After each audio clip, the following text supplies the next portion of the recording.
Lalaki arestado sa umano'y pagnanakaw ng mga kable ng kuryente sa oil mill sa Lucena City.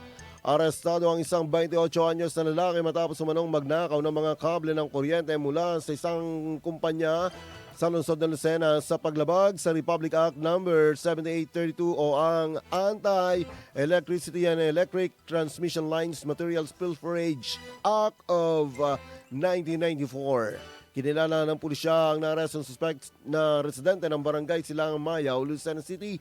Samantala patuloy na pinaghanap ng mga otoridad ang isa pa manong kasabwat na nanatiling hindi pa nadadakip at kasalukuyang pinaghanap ng pulisya.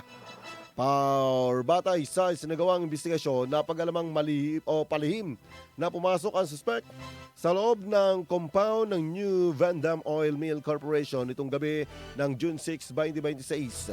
Pagpasok sa pasilidad, pinuntahan umano nito ang bahagi ng kumpanya kung saan nakalagay ang mga electrical materials at doon ay tinangay ang tinatayang 10 metro ng copper electrical wires na nagkakalaga ng humigit kumulang 10,000 piso.